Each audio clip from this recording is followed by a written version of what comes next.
Welcome to the Boca Raton Museum of Art, celebrating its 75th year. This is truly the cultural heart of Boca Raton.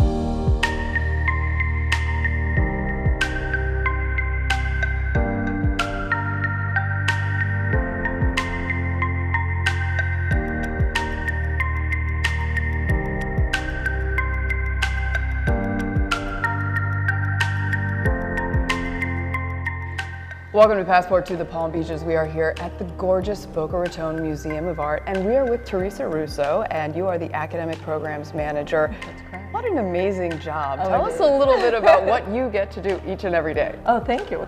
Well, we welcome students from K to 12, and we also work with university students. And for K to 12, we do Education Morning, where we do art in the studio down here in our education center, and then we do 1 hour tours in the museum. And so they get to create something that one of our contemporary or modern artists have made. So that's a lot of fun for them. And in some cases, for these young students, it's the first time they are doing art, and that they're doing art together with their friends and their teachers there. So it's really wonderful to see their joy in the finished product. You guys are so involved with the community. Talk about how important that is to the museum.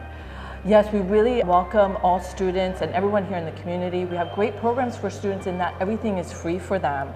The art is free, the tours are free, and then we even have free tickets for them that they can then share the tours, the galleries with their family. They can come back. So not only have these wonderful academic programs, you also have some incredible exhibits. Yes, we do. Tell us about this one that you have going on right now. Yeah, so this is special. We are a modern and contemporary museum. So to get something like this, it's Baroque Spain, right after the Renaissance in Spain, the end of the 16th century, most of the 17th century, and then the beginning of the 18th century have this period where some people didn't like that movement of mannerism that started to happen in Rome after Michelangelo died, and so Caravaggio in Italy starts Baroque painting. At this point during the Counter-Reformation, we have the church commissioning for artworks. We have Toledo, a very important diocese in Spain. That's where El Greco will go from Italy to work. And then we have the monarch that is, of course, needing paintings to promote themselves, to show their splendor. So as I've been telling family and friends, the monarchs and the saints are here now for 5 months in Boca Raton, actually South Florida, and I don't know if this will ever happen again. We have 5 El Grecos and 3 Velasquez.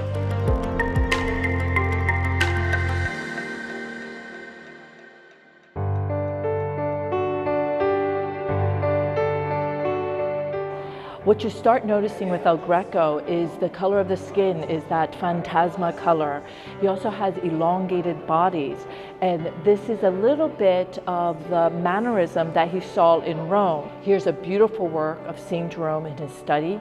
This is a very interesting piece because, again, he was influenced by the Italians, and the humanists felt that St. Jerome needed to wear the cardinal red. This is 1590. And we know this is at least one of the apostles because of the Gospels in his hand with a pen. He is a writer of the Gospels. This is the apostle, St. James, and James becomes the patron saint of Spain.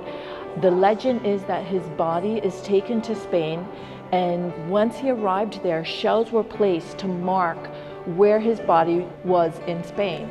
This one here looks like the Good Shepherd, so many mistaken this for Jesus. This is a portrait of a little girl painted circa 1638 to 1647 by Diego Velázquez himself. And we believe this may be her granddaughter. And here you see the academic style used for her portrait, but then look closely at her dress. There is that loose brushwork, and this is actually very interesting the way he took the brush and did a disegno style as you would with a pencil. And this is what would have influenced Manet and others from that modern period. This is Nicholas Correra, the wedding of Cana. And this is when Mary would have asked Jesus to create his first miracle. And this is when Jesus starts his mission. He starts his mission with wine, and he will end with wine at the Last Supper. Of course, then what follows after the Last Supper is the Passion. But look how magnificent this piece is. It really shows the height of Baroque Spain. This is a Bolivian artist, St. Peter of Alcantara and St. Teresa. I call them the sons and daughter of Spain. This is Viva Cruce, Christ carrying the cross in 1661. This is part of the Passion of Christ. During Lent, there would be the Stations of the Cross, and this is actually one of the stations where Jesus is carrying his cross. That's incredible. You really have an international flair here, but it's so relevant to the community. You have something wonderful for the kids as well with this exhibit, yes? An interactive room? It's an interactive room. Our first time putting something together like this that the education department came together to create, and we're so happy to show you. Great, let's take a look.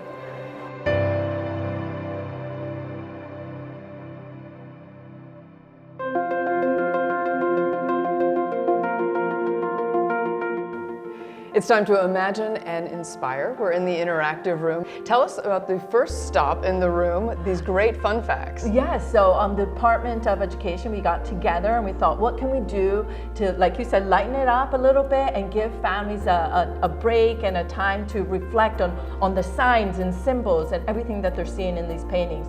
You also have this super cool design a still life based on a painting that you have right here in the museum. That's right. And then we had our artist, Timothy Letzner, who created these beautiful, he did the designs, and then we had a designer take these and made magnets out of them.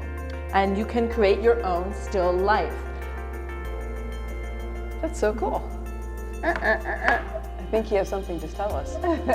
This is so cool. Yeah, I love this, the mixed emotions. I love a good puzzle. Yes, so you can, these are portraits, of course, in the exhibit, and you can take these and make your own portraits. Mix and match.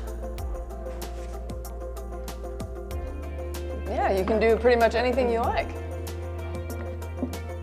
I love the emojis, a nice modern touch. A little earlier, we were discussing the importance of portraits and the times when people generally were seeking to have them made. Can you share with everyone? Sure. So if you have a loved one that will be away, especially men going away to war, you'd have a portrait to keep them near you in paintings.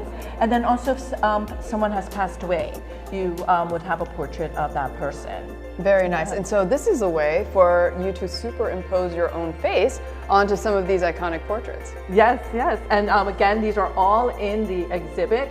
Here is a knight, and in a Milan style of armor with that sash again. And you can look in the mirror and then have someone take pictures, and you can see yourself. Stay tuned for more Passport to the Palm Beaches.